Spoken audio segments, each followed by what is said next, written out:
my name is HW. Hey, I'm the Sooze. Sooze, today the long-anticipated look at boosting the Kemper. What is the perfect boost for the Kemper Profiler, and in this case, the Kemper Player unit?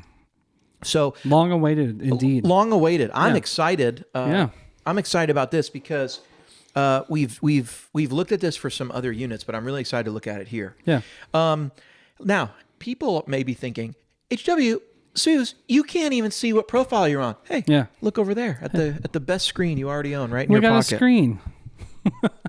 All right, I'm going to control this, and we're going to tell you what we're on here. Yes. This is a 66 AC30 MLPJ. Look at that. Wow. Look screen. at that. Jinx. Sooze, play us in there. Now, what would you normally use to boost an AC30? Because isn't that really the question? If we're going to ask ourselves, what is the best boost for the Kemper? Yeah. It really has to do with the profile inside. It's true. Right? And people may have a question about how does this thing handle pedals? Yeah. Let's find out. Yeah. Let's find out. So here's an AC30, and I don't hate an AC30 with a Clon. There you go. So let's try that. And we have a real one. And we got a real Clon, and it costs a lot more than that. And it does a lot less. It does a heck of a lot less. So much less. So let's just play around with this thing. Sure. I'm going to boost a Tube Screamer into it. Yeah. This is not the most appropriate amp, I think, for a Tube Screamer, but classic pedals. You got to try this stuff, you know? Might as well. Yeah. Let's try it all. You go ahead and play AC30. 66 AC30M. By the way, this is the liquid profile. So I'm going to be moving. We can move this as much as we want. Yeah. Let's try moving this down. Is this? Here we go. It's moving. There we go. Let's try real clean, and then we'll boost a little bit into it.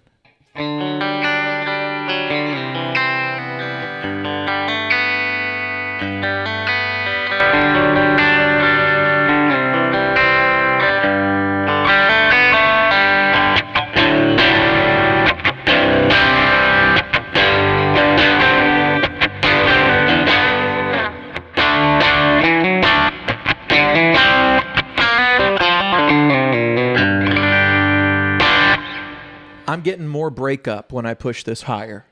Can we hear that? If we come down here, look, I'm gonna put the gain on 0. Yeah. I'm gonna put the treble just a little bit, pretty much neutral. So this becomes an op.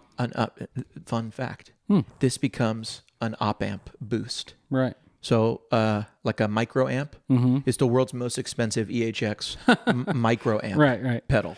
Yeah. Okay. Because the gain goes to ground or whatever. Exactly. Okay. And then this is just an op amp boost, right?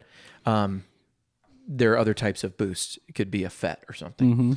So let's just try this. We're going to try and push the amp, see if we get breakup.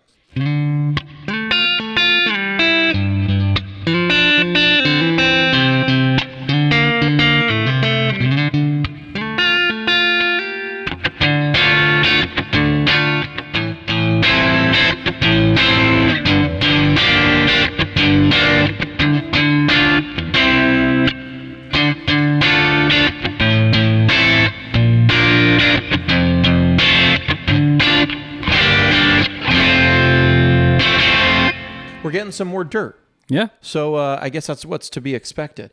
So liquid profile, we're up here. Let's put it even higher. Now remember, I'm on a liquid, so a lot of people might go, HW, that's like a ton of gain. Yeah. It's not for the liquid profile. So yeah, it's relative to the it's relative to the amp model. So that's about that much on an AC30. I dig it. Let's try the Tube Screamer.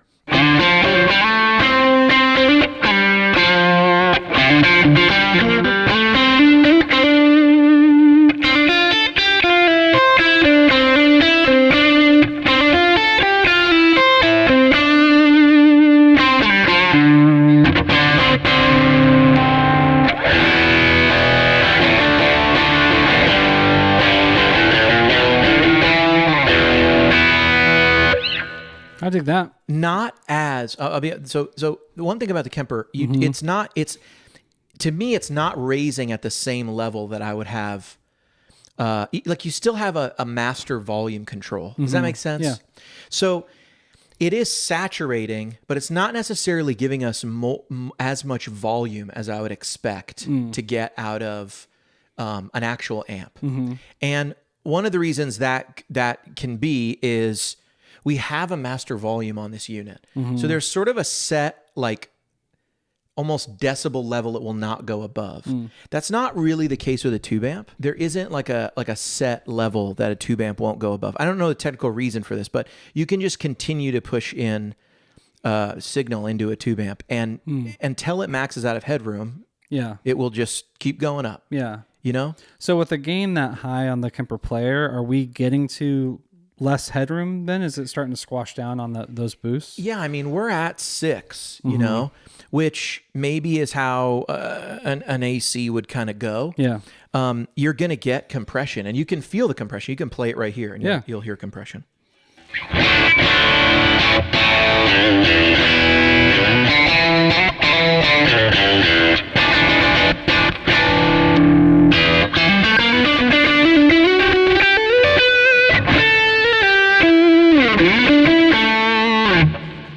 Yeah, for sure. It's squashed down. Yeah. And let's try a different amp. Let's try a different amp, because here I've got my trusted, how about the Bandmaster? Let's play that. I don't know what that sounds like.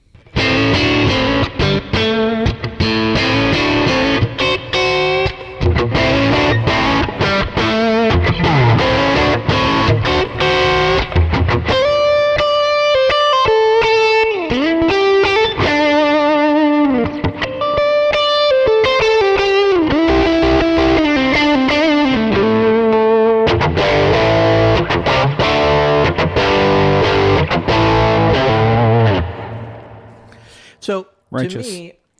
to me, it's a little funny. So I would, if I was setting up a pedal board, this is one thing I would note. Using a digital unit, you may do some things a little differently than a real amp. Yeah. I would not. So this is a problem you run into with real amps. When the headroom maxes out, you're out of volume. And so it's one of the reasons why small amps, you can't always use them, right? Some are too small. Yeah. Any digital unit, but the Kemper in this case really fixes that, because you have an independent control over volume. So this is where I would sort of separate the use of my things. If I want just volume, I would program it here. Right. If I want gain, I would kind of use these. Sometimes with a tube amp, you're kind of fighting. I need to get louder, but I don't have any more headroom. Yeah, it's like what question are you answering? It's like, how loud do I want to be, and how gainy do I want to be? On a tube amp, those are kind of tied together. Yeah, they're very much the same thing, right? Yeah. You don't have independent control over them. them. You can answer those questions at different stages. Yeah, they usually are coming together. Volume and gain happen. At least linked together at some point. But so that's how I would set this up, and that's kind of how I approach this. Now, I love this thing, man, because to me, I could play a whole set with just 3 rigs. Oh yeah. I really could. I feel like when morphing is available, I'll do it with just 2 rigs, and I would just morph and then have a tap tempo. Yeah. I have a switch as well that you can plug in here, and then you can make one, and it gives you more options and stuff. Switch, yeah. And that's great. But this really, once you start utilizing pedals with this, you get a ton more opportunity to get different sounds, because this might be our clean. Like, let's make this clean, right? This might be our clean right here. We could have 2 rigs like this.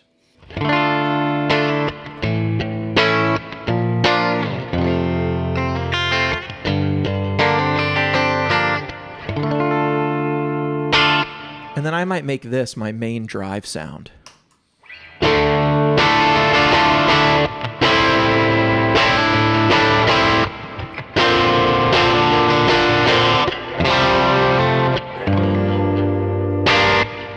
This is a gift from a friend, but what you're listening to is the 58 5E7 Bandmaster through this pedal that Michael Britt gave me, and it's a pedal he if you're a fan of Michael Britt and you've played any of the pedals that say red pedal, this is very similar. I texted him earlier. He said not exactly the same, but very similar. He made yours blue. He made or purple right, or whatever that is. Right. This is This is.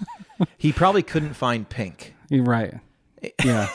Or floral. But okay, so that is a tone. Yeah, floral, floral light. Whatever there was, is a bouquet. Sort of.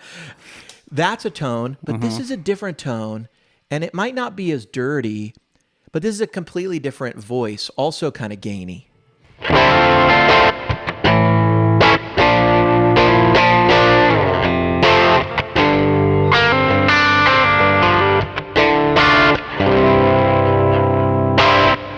And the audio ends up being a bit equalized for the video, Oh, you know, right. because we have sections that may get a little louder or lower, and so Yeah. you sort of equalize it. And YouTube has compression. That's a lot louder than this. For sure. It just feels like really, Yeah. you know what I mean?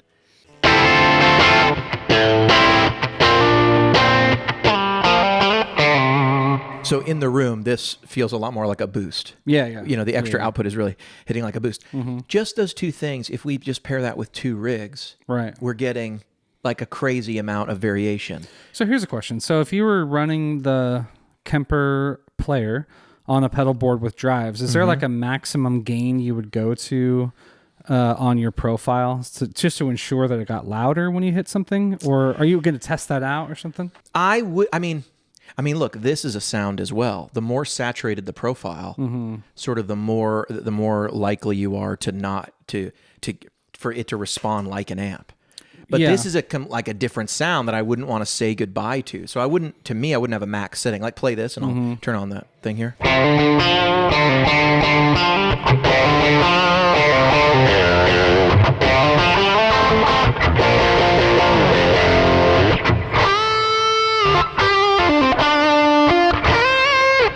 That is some of that elusive kazoo tone. It's so thin. It's like that. Right. Yeah.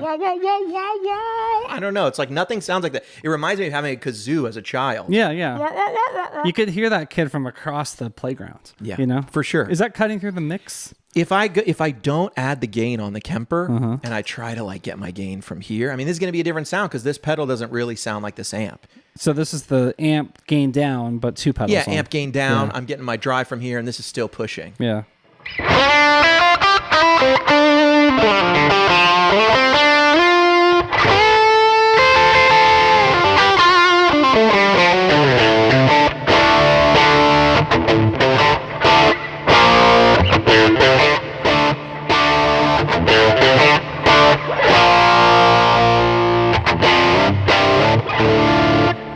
I mean, you were kind of asking, you know, is there a maximum level? We're getting more volume Oh, for difference. sure. Again, the video is, I can't do anything about the YouTube compression. It really does dynamically pull away from like what we're hearing. But this was just way louder than this dirty. Yeah. Do you know what I'm saying? Like when we boosted that on clean, you could really hear it jump up. Yeah, yeah. Whereas this wasn't nearly as you know, as going. Play it again because I just love this tone.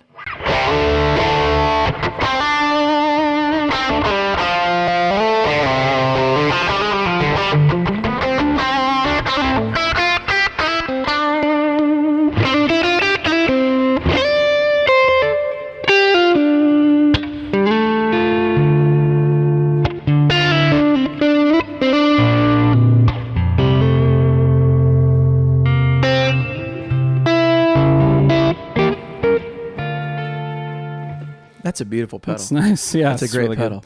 And that's a great profile. That's the Bandmaster, by the way. Yeah. So to me, I really would treat it more as you are going to get some volume boost out of these things. Yeah. But but if you were designing the tube amp again, and you wanted to say, if you're the designer of the tube amp and you say, I know people are going to use dirt boxes in front of my amp, but I also want to give them the ability to have a clean level boost.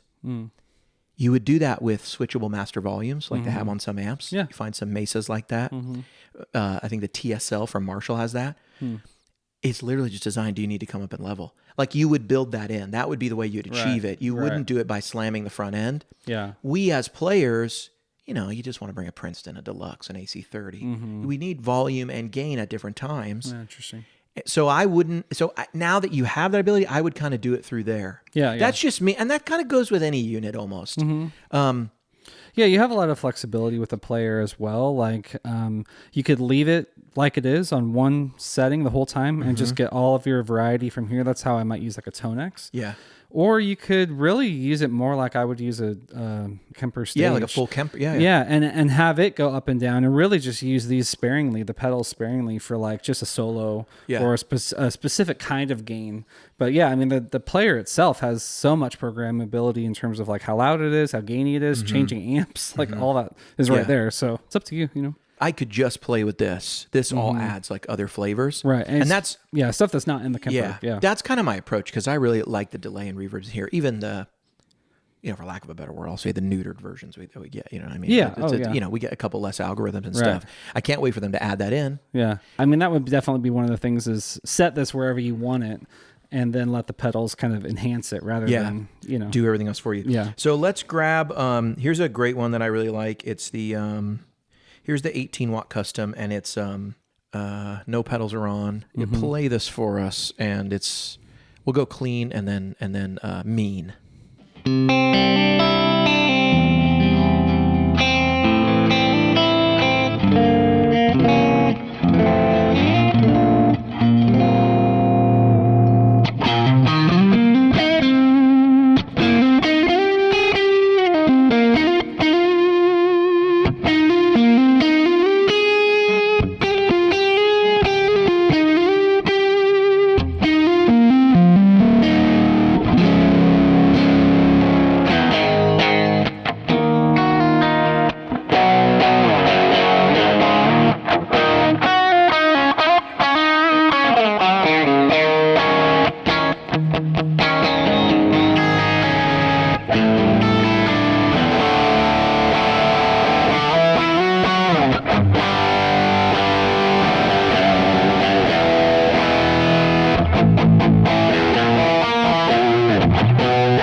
Sorry, I forgot you were there for a second. I started playing with these guys. They were falling over. Right, yeah. So that's a good sound, man. Dude, that's kind of like, I love that like cleaner sound with the tube screamer really giving you, that like, it's like a very bluesy lead sound. Yeah, it's very like Robert Cray, Stevie, Vaughn, or I meant to say Jimmy or Stevie Vaughn. Yeah. All the greats. To me, then this, when you're really gained up, like this is a Marshall, this is upper mids, like this is awesome too, Try that one more time.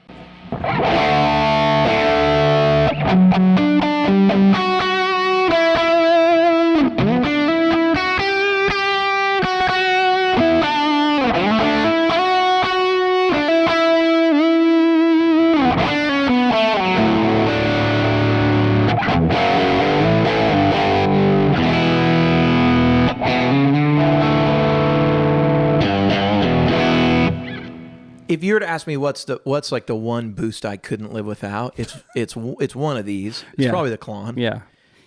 But I like them both. And everything I think the thing is, if you get a good sounding amp, it just puts the pizzazz on any pedal you put into it. And because the Kemper's so versatile, it's really tough to say what's the perfect thing. Oh yeah. But my vote is Clon. Yeah. My vote's Clon because it sounds great with everything. Yeah. This is great too, though. Try this. There's an 18 watt Marshall kind of thing, clean, and then we'll go low gain all the way up on Michael's pedal.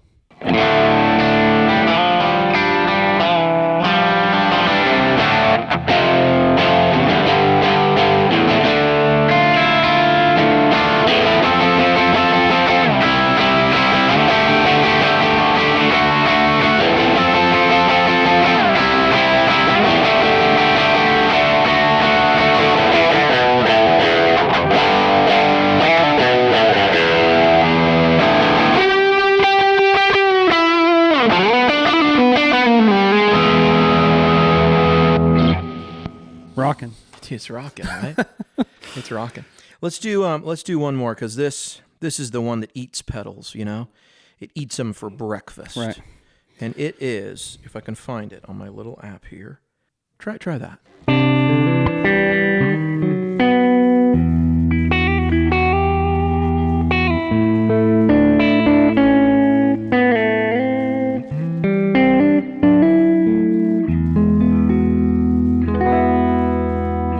Sometimes I ask myself, HW, do you make a bad profile? Oh my gosh. Here we go. I've made some. Right. But that's not one of them. That's not one of them. Yeah. That is the 65 Twin 15. So it's 15-inch, run 68 Twin. I said 65. It's a 68 Twin with a 15-inch. Yeah. That is the normal channel with the M7 microphone, which is a great microphone. Yeah. Just on its own. And it has a really awesome sound. Now, we're not going to get a lot of breakup out of this Twin, which makes it really nice for this purpose here. We could up this gain a little bit. I've talked about this before, how a Clon wants to transform things into a Marshall. Mm. And let's see how well it does.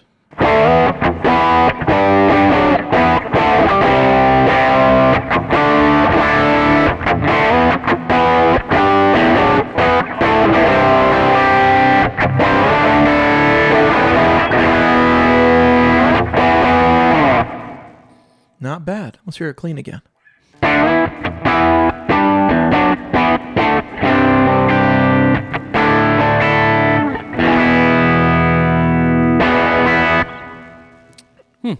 Pretty nice. It does transform it for sure. I mean, that's, not even using this as a boost. Right. So another point for the perfect pedal. Yeah.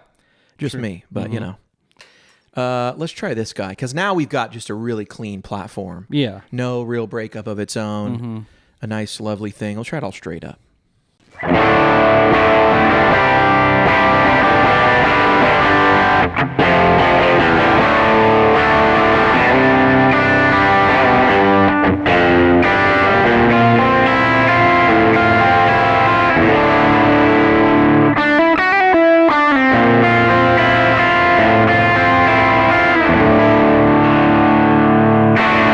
One of the things I think people forget about is, there's no screen. You can't do anything. I can just up the treble right here. Yeah.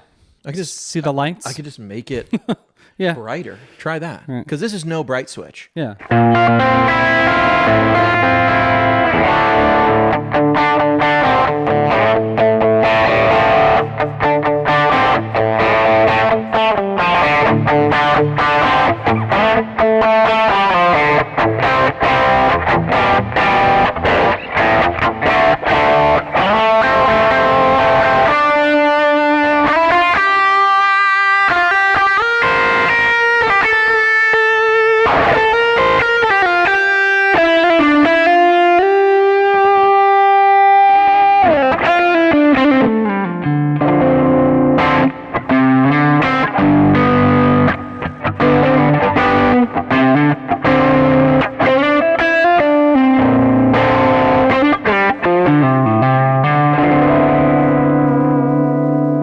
That's a real sound too. That tube screamer just into a Twin is any Fender amp. That's a classic pairing, obviously. But for me, I'm going to go Clon.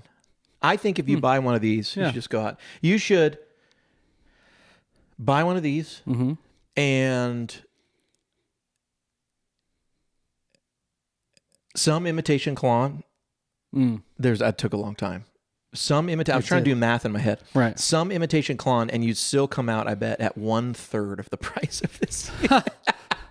What are some options? You got the Archer. I think the Archer's a great one. Tumnus. The Tumnus is a really good one. The EHX Soul Food is, I've heard people say, the best Clon for the money. But Modded, it's so cheap that it's not really, it's not like a true Clon. Yeah. It's Clon-esque, I guess. But they're cheap. Oh, yeah. Like, they're pretty cheap. Yeah, for sure. And so maybe you get one of those and that's just great. Yeah. And you dig it. If you want to spend half of this, you could go buy a JHS Clon that they made way back in the day. Oh, right. Or $99 will get you a Nada Clon. You put it together yourself. Even, I don't know if the Tumnus can beat that. There's one over there. I know. Yeah. So the question is, like, with the Kemper Player having all these drives already built into it, when are you going to choose a built-in drive versus using one of these? Like, is that a thing? I'm with this unit. So this is, to me, that's just a question about like form factor, really. Like, I like the Kemper drives. Yeah. Nothing quite sounds like this. It might be a placebo. Yeah. Do you know what I mean? That's true. It's a big box. It looks cool. I know it's a lot of money. I paid a lot less for mine. Yeah. That's like kind of a trippy thing, is I see how much people are paying now. And I'm like, wow, it is good. Yeah. It must really be special. Right, yeah. So having one of those effects go on and off eats up a button for me. Yeah. And so I'm not really going to commit or to the need a button for to that. Another switcher or something, Yeah, or you got to get something else. Now, maybe if I was controlling that via MIDI, but as soon as I get a MIDI controller for that and start controlling it via MIDI, I'm just going to go get my stage, right? And then I'm just going to go, I'm happy with just the stage. Yeah. And that's where I'm at. Honestly, I'm approaching this, I'm approaching the Player unit from the perspective of a person who is 100% happy with their stage. The only pedals I pair with my stage are like wacky stuff. Yeah. Like I bought a Chroma console just to give myself weird stuff.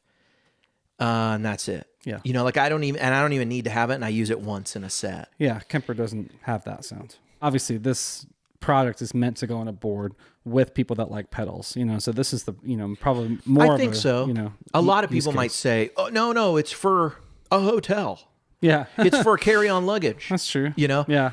Portability. I think you're right. I mean, I think the people that have been demanding this unit the most have been, we want to put it on a pedal board. Yeah. We want to put it on a pedal board. We want to put it on a pedal board. Right. I almost feel like, as excited as I am for this unit, I don't need it. Right. I was very happy with my stage. Yeah. I still have no complaints. Yeah. Funny, Thomas at Kemper actually told me at NAMM, or maybe it was later, we were talking maybe. Anyway, he told me, he said, it's been, he said, you know, in his German accent, which sounds more like dignified than I'm going to say it. But he said, it's been very fun to see people return this unit because they realize I actually just want a stage. Oh, I actually like just that might want be their first one. Like they buy it and they try to use it, and then they realize the stage has more buttons, and with everything you can do with it, it's like, actually forget it. Just give me the stage. Yeah, I want the big one. It has everything, Yeah. like the morphing, the everything. You know what I mean? Yeah, that's a vote of confidence. Yeah. That it is, and I see how you could get there, because dude, it's really addicting having just one big pedal you put out and you sit down. And it's real quick. Right. My vote is Clon. But I enjoy this setup. I like having something that feels very familiar, and all the Tone Junkie stuff that I kind of know and love. Yeah. Like, you know, I was like, hey, Sooze, can you put on the 18 watt, the AC30, that we didn't even play, the Deluxe, and the Bandmaster, because I just know they're right there, and then I can, and now those sounds that I've had on my stage, that I have on the desk over there, bam, they're just right here. Yeah. And I don't have to kind of worry about the rest of my signal chain, you know? Yeah. I think I like that one the most. Yeah. The Michael Britt floral LED special. He said he could make you one if you like it. He did. He texted me that. I didn't tell you yet. I have access. This is fun though. I like hearing the Kemper with pedals. We haven't done that a bunch with the stage, you know. Yeah. But this is fun. Yeah, we got to do. Yeah, we'll do this more. We'll use this. Maybe we'll use this in some pedal. Pedals we like. Pedals we like. Well, let's. Sooze, I'll let you play us out on. We got the Twin up, and it sounds good. Yeah. And we got M. Britt's pedal right here, and how many emails do you think he's going to get now? At least 4. Will 2 be from you? Me twice, and then other people. Yeah. Well, Turn this on, you'll be amazed. amazed. Sooze, play us out. I'm HW. I've been Sooze.